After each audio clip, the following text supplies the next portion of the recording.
It seems to work now. We had a little bit of a technical difficulty with the first attempt. The first stream, for some reason, just broadcasted to YouTube. And it's a LinkedIn Live, come on.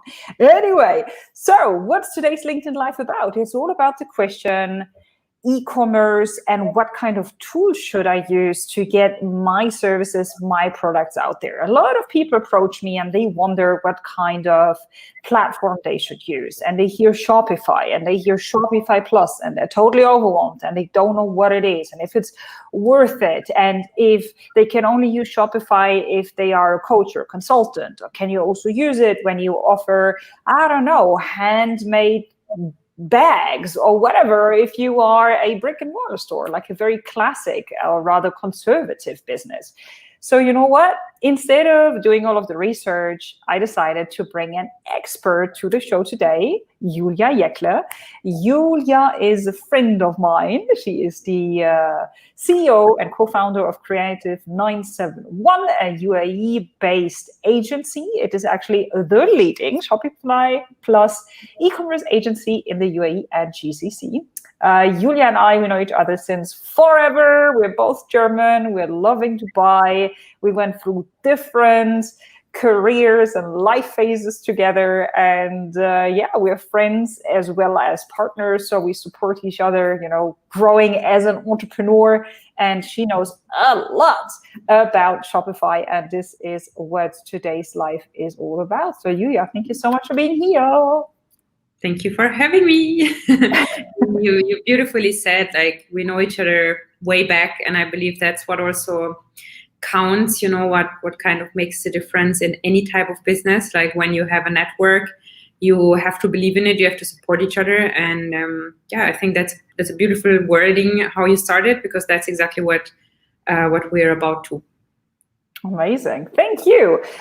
I can already see that a few people are there. We have Samar, we have Mustansar, and we have Kamanashish. Who else is here? Don't be shy. Say where you're coming from. And, if you have any questions, there's no right or wrong. Simply comment now. We also have Andrea, who says hello or hi. And her old hometown is Dubai. Oh, the world is so small.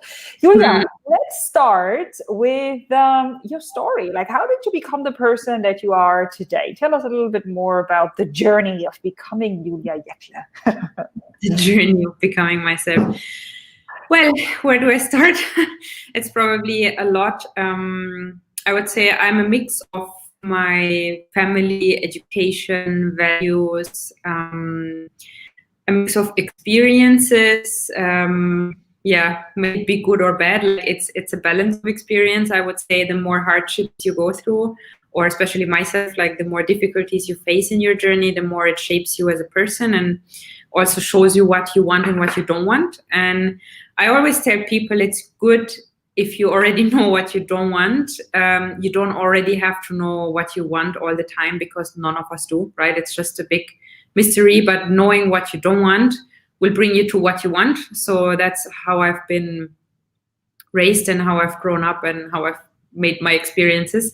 And I believe around, as you said, like 10 years back, I had the opportunity to come to the UAE.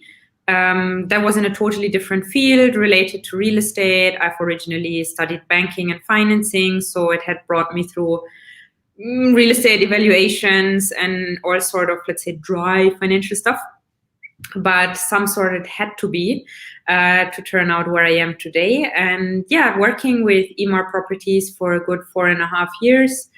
2016 was the big mark in the calendars where Nico, like my brother, and I decided, okay, let's smash in both of our experiences, our expertise, him being more the technical side, myself being more visual side, marketing and sales side, and then just, mix that together and have our agency started. So I believe that's in a nutshell how things have evolved. And why did you decide to start that company together? Was it always that you knew that you want to become an entrepreneur, or was this, I work for enough people, I want to try it on my own? Was it a crazy idea you both had, I don't know, one afternoon, or like when you had dinner together? Like, how did this whole idea come up? I think you were part of the story of it, actually, fun enough, because I remember when I wanted to first create my own e-commerce store, I was going to sell some German branded jewelry, and I was also like looking at creating my own jewelry, but that brought me back to Natalia to helping me in photo shoots for my website. And I actually got more people reaching out, asking about the website is beautifully designed, like the user journey is so great, the website is cool, like, can you help me actually to recreate a website like that? Like, who made your website? Rather than, let me buy your jewelry. Your jewelry, exactly. But this that's a journey in life where you learn, you can prepare and you can plan, but you have to push out in order to see what's coming back. So that's, I think, a big learning curve. And because when I went online, I asked my brother to help me with the technical knowledge and the coding knowledge and stuff. So obviously, I told him, hey, listen, like, I get so many people actually asking about who did my website. And it was my perception, my study of the market, plus my brother's technical knowledge, right? So then we said, you know what, like, if there is such an inquiry all over, like, in the UAE where we live, so we said, let's just make it a case study, let's do our due diligence in the market. We came to Shopify. Shopify was not at all, touched. I mean, some agencies offered it under the hand, but it wasn't a specialty agency in the region. We just believed, the concept is done by a fellow German that moved to Canada, Toby Lütke. And obviously he made things very right. He was similar than me, starting his e-commerce, and noticed a lot of hurdles along the way. So Nico and me, we said, this sounds like a really cool matching story. So let's get into it. And we believed in Shopify as a platform way before even 2016, when we got touch of it, when we knew it, and we chose it for the region here. So and that's basically how the early steps came together. Love it. I didn't know that story, so thanks so much for sharing it. That's so nice. There you go. Okay, let's say hi to everybody else who joined. We have Movlit, we have Syed, we have Kai, we have Carolina from Berlin, Kai from Dinslaken in Germany. We have Paul from Kenya and Alexandra from Berlin. We have Tul Fikar. We have Ayanda from South Africa. Mustafa from Iran. Amazing. Movit from Ethiopia. We have Rakesh. We have Ekaterina and Andrea. Andrea says, that's great learning, Julia. Customers will always tell you what they want from you. They can pick your true assets and talents quicker than even we can. Exactly. There is a big truth in that. Ekaterina also mentioned that she needs to have an online shop to enable payments for her students and sell the necessary tools, materials, and books. Ekaterina, if you have a concrete question, let us know, and I'll make sure that Julia answers it. And then we also have Aniushka from Madrid. Okay, ladies and gentlemen, once again, if you have any questions, don't be shy. Dean also tuned in from New Jersey. Hi, Dean. Thank you for all of your amazing support all the time. If you haven't checked out Dean's free LinkedIn learning courses, do that now. He has 13 of them. And we move on, after a short ad break, we move on to the next question. So Julia, I wanted to know, what is it exactly that Creative 971 does? For everybody who didn't understand 100% yet, imagine I'm 5-year-old. Tell me, what is Creative 971? What is it that you and Nico actually do? Yeah. So take your company, you own a business, no matter if it's selling fashion or books or anything, digital products, online courses, you name it, right? It's anything that's basically you want to sell. Maybe it's the cake you want to bake, or the soap or the bag you want to create, whatever. We transformed it into an online experience and have you succeeding to sell those items, services, no matter what, online. So basically that happens on the platform Shopify or Shopify Plus. And that's where we're the go-to agency in the region in a nutshell. So of course we run marketing as well. We don't only bring you online, but also help to make sure that you reach your goals when you are online, like when you have taken the first step. And supporting you with changes, because obviously the market changes, the needs change. Customers have different requirements, especially Corona has shown us like a complete different behavior. So your website needs to change with that too. Okay. And then, as we now know this, let's go again a few steps back. What on earth is Shopify, and what's the difference to Shopify Plus? Yay!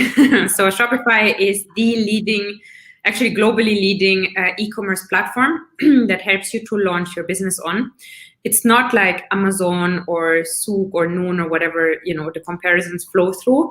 In Shopify, you host your own domain. So it's your, let's say, base. You can compare it similar to WordPress, because WordPress is, I think, very well known out there. You have your own website on the platform, which is hosted by Shopify. Checkout is secured by Shopify. And that comes in standard plans, like smaller scale plans, which is good for the startup that want to scale, or for the SME businesses out there. But then you reach a level when you outgrow your, let's say, business, and you suddenly like have bigger requirements, you have more traffic, you have more sales, you need specific scripts on the marketing, or you need different warehouse locations to be implemented. So then that's where the bells ring, and they tell you you're basically needing to upgrade your business, and that would fit like around an enterprise plan. I mean, whenever Shopify Plus requirements are needed, here in the UAE, it's very famous to use Shopify Plus as well when you have a store across GCC and you want to check out in the respective currency, like Saudi Riyal, Bahraini dinar, or dirham. So you definitely need 3 different stores. And then, Shopify Plus comes in handy because it gives you 10 clone websites for free. So it's kind of, it's a numbers game in the end. But the difference is just basically the requirements for, a bit more heavy websites compared to startup websites. Okay, nice. There's a question that came in from Kai. He wants to know, what about fresh things? I support local butchers who want to become online marketers. So is Shopify or Shopify Plus also a platform for a person or for a business like that? Like local butchers who want to become online marketers. So I believe they would want to sell their products online, like maybe they produce locally, but they want to deliver it all over the country. I don't know. That's what I assume. I could be totally wrong. Yeah, that's what I would assume as well. But I think there's definitely a way of doing that. I mean, we've been seeing it globally. If you're looking at Heinz ketchup or Lindt chocolate, they are the ones that went in rapid speed online in the pandemic, and they have been the clear winners. Like we had a lot of companies. Not the classical e-commerce that you would expect, but probably even, I would say, restaurants, groceries that turned into digital and that actually won a lot. It doesn't mean that you have to sell your steaks online from tomorrow, but even to give them a platform where inquiries can happen online or digital has expanded ways. So we had one jewelry brand, for example, they were only in store before. They had a store in Dubai. They've never really reached their Al Ain or Fujairah customers because they rarely came, right? But due to the COVID situation, travel restrictions, they had to be creative, right, in being digital and being online. So they helped and started through Shopify, and then understood that actually digitalization has helped them to reach their customers in the same country, but in a region maybe 2 hours far away. And that was so eye-opening for them that they said, you know what, like it is actually much more powerful than we thought it is. And I think I wish everyone to have that eye-opening experience. So, it's not like I sell my steaks online and that's it. It's more about being in touch with the customer. It's like, the LinkedIn Lives or the LinkedIn courses that you do or anything that's related around it just helps to, fit or fulfill the whole image rather than just this is my traditional way and my way or the highway. Awesome. Then we also have Ekaterina. I need to understand, what is the easiest way to set up an online payment mechanism? When does one need an online store versus just a payment button, so to speak? Yeah, Ekaterina, I think that's a perfect question. The online store, I would definitely recommend you when you're trying to tap into a more serious or more transactional business. I think the classical shopping button that Shopify offers as well, I think it's only like around $9 a month, is only recommended if you have, let's say, a handful of products and you're only singly selling them. So you not want to classically bundle them or run a digital marketing specified on your products. If you're just testing waters, wanting to see where things head. But if you see there is a clear traction, and I always say that it's around 5 to 10 orders a day. If you constantly get 5 to 10 orders a day on 20 or more days of the month, then I would classify you as definitely needing to upgrade to your e-commerce store rather than just the, let's say, purchase button. Okay. There is an anonymous LinkedIn user who also wants to know, how do you manage with the product delivery? Do we have to tie up with freight forwarders? Is that something where you also work with, where you connect, point A and B? Yeah, I think product delivery, there is two ways of navigating that. So one is you're a startup and you have the products, home or in a warehouse location where you safely store them. You can do one thing, you can have your own drivers or your own team, like a lot of businesses that are SMEs, they have already their own in-house team. As I said, if you're only getting around, let's say, 2 to 3 orders a day, it's usually a no-brainer to fulfill that with your existing cost already without, supercharging your monthly cost. Other opportunities are, for example, one of the preferred freight forwarders we have is DHL Express. So we have even a partnership to extend that far, that in the Middle East or in the UAE predominantly, there is, warehousing solution, freight forwarding, anything in the region with quite attractive prices. And I think it's very professional the way DHL is dealing with it. So,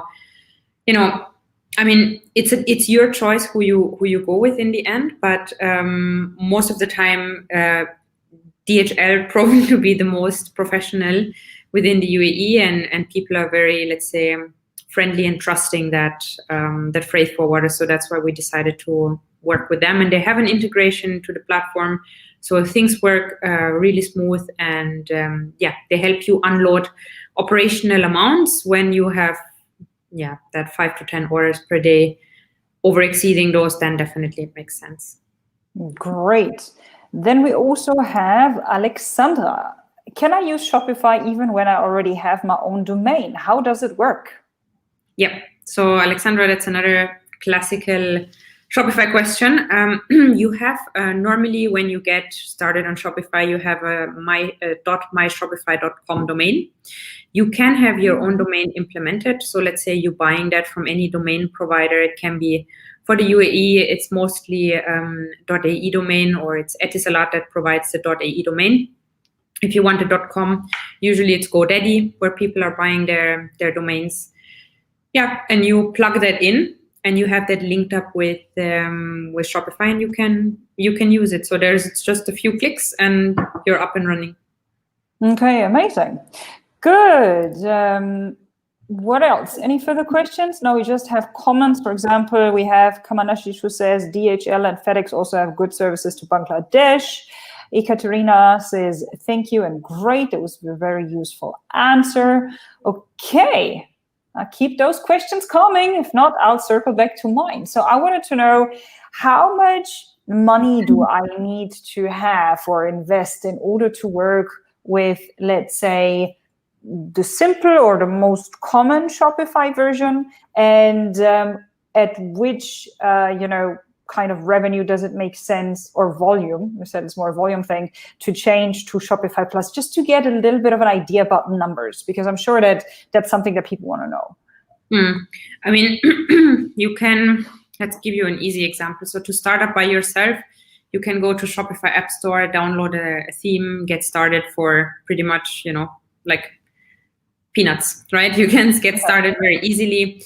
You see, how things are working out for you. Usually people reach out to us to work with us when they understand it's more than just bringing products online. So they want a more strategic approach. They want a user experience, like when you're on your mobile and you don't want to overreach the thumb, for example, to close a menu, or, these things are psychologically frustrating people if they're constantly dealing with apps or websites that are not functioning, specifically on a mobile, because we have around 70% mobile usage.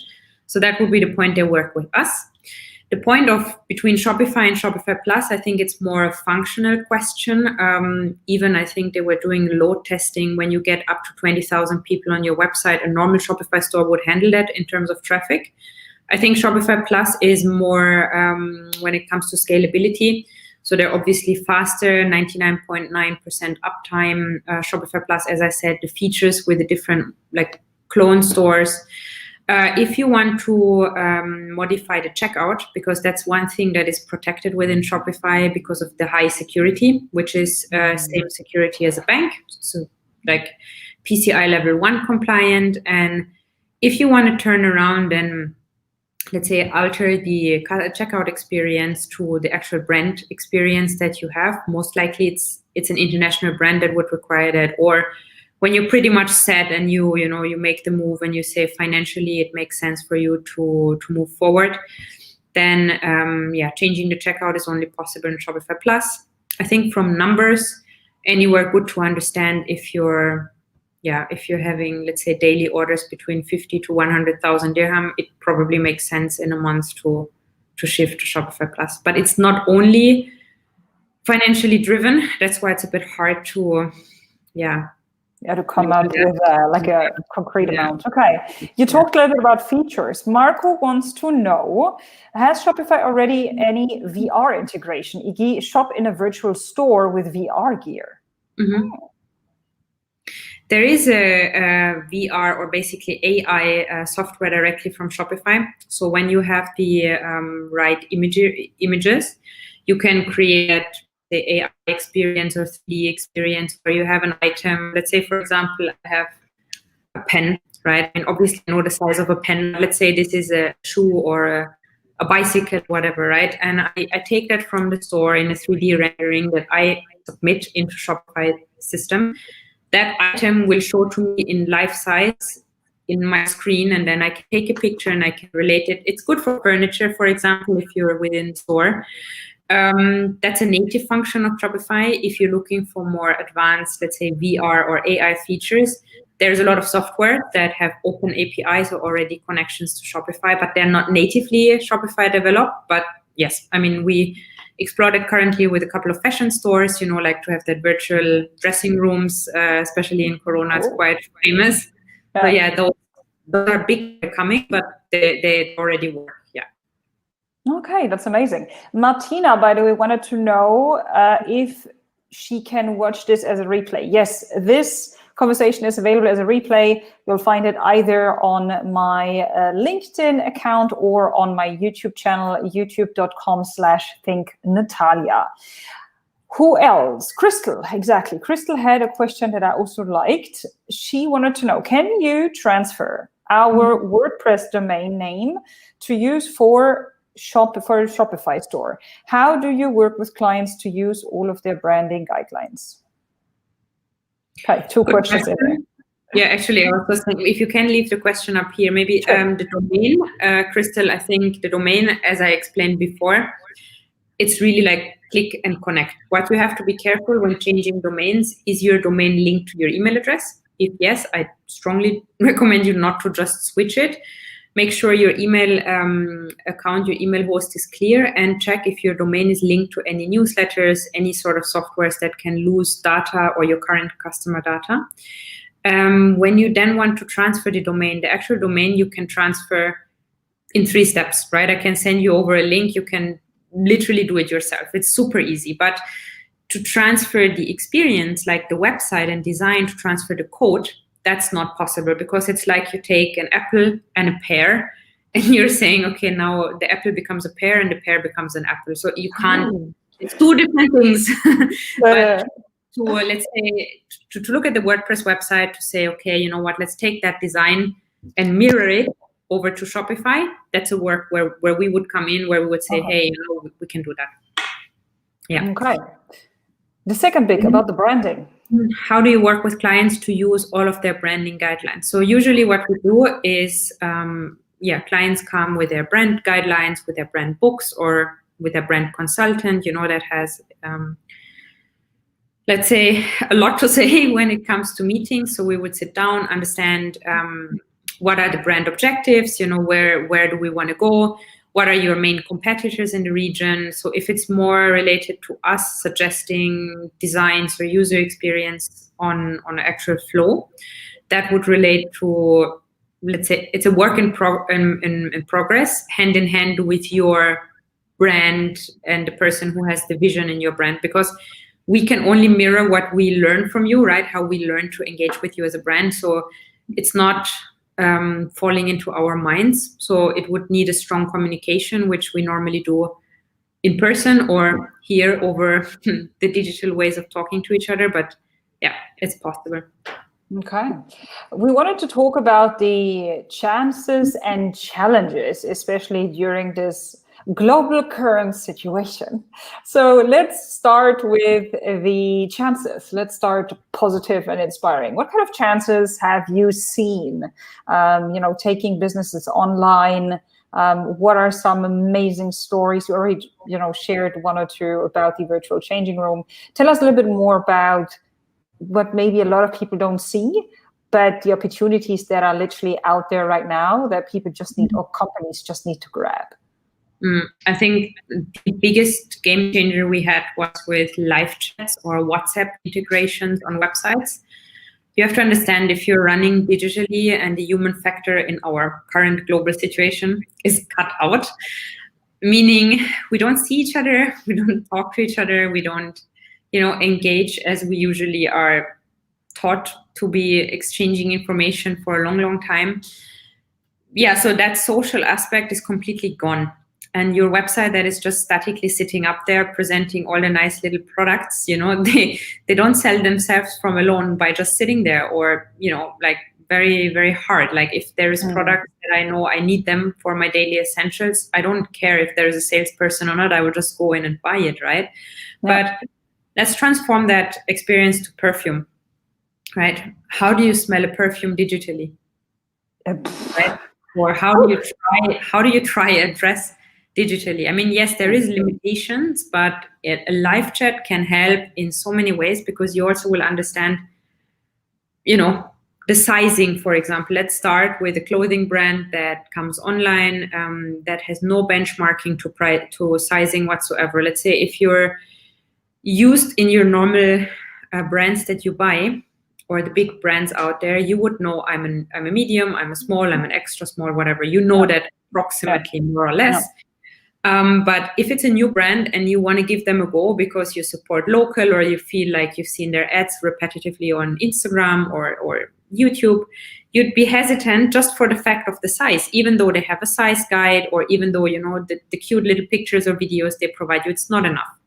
So the live chat is not only engaging in a social aspect, you can do it yourself or hire a digital supporter that helps you to know what to answer.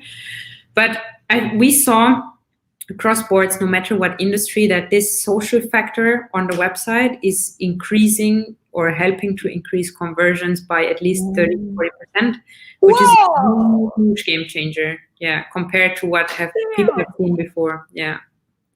I mean, not those live chats, not those bots, right? Hey, I'm here to help you and whatever, but actual interaction, or someone who takes their time to understand, where you could be fitting in terms of sizes. Of course, they need knowledge of the brand, what are the sizes, what are the measurements.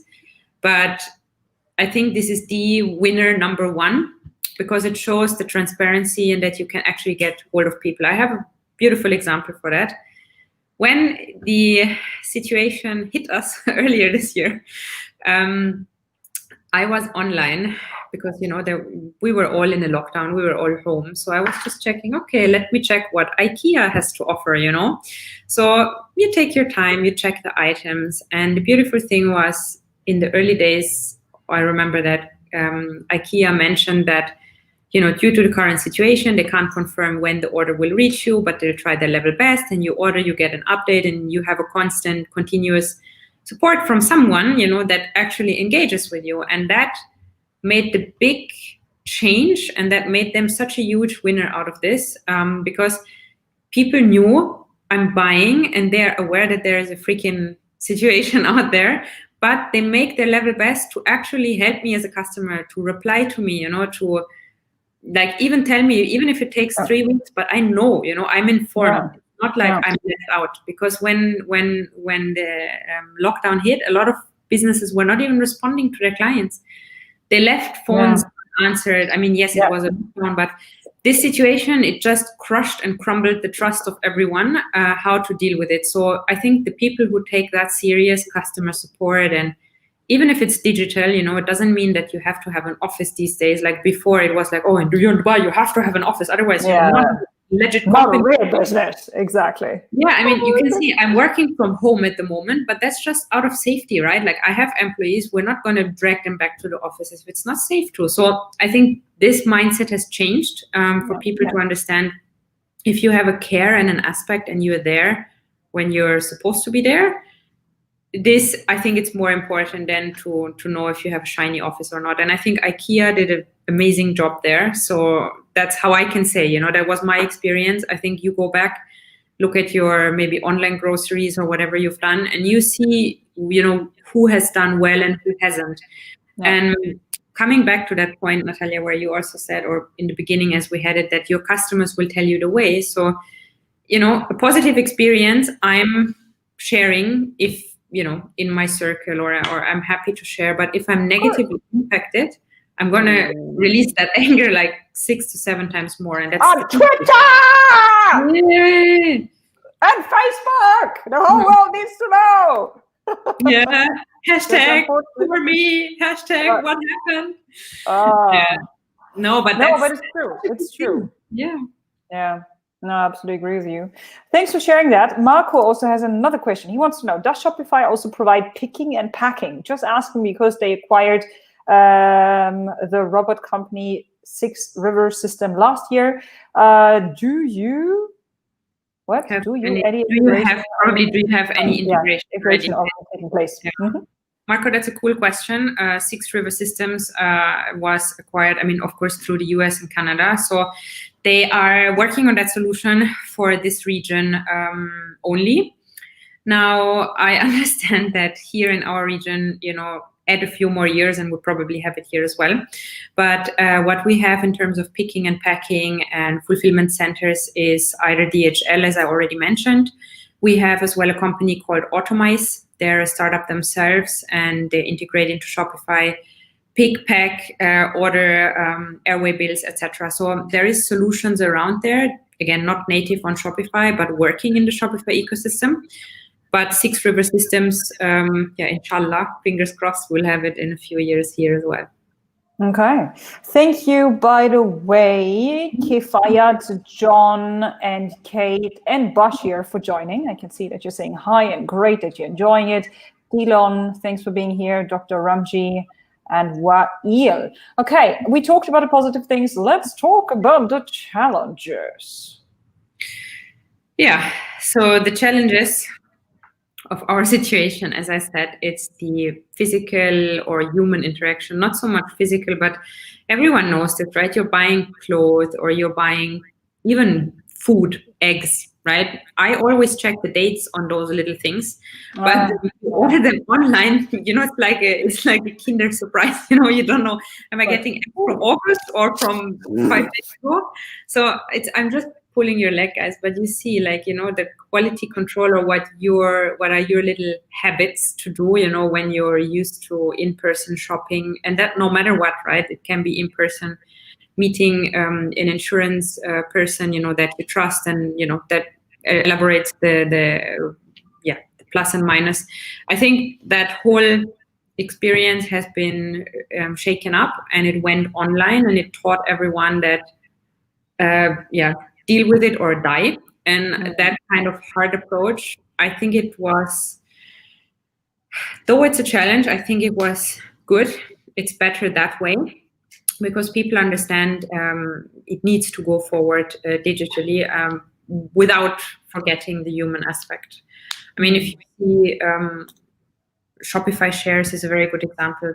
Prior to the crisis we had, or crisis, let's say Corona situation, one share of Shopify was maybe $200, and now you have it beyond $1,000. Like, it's just proving that, the move to digital platforms are just, they're just unavoidable.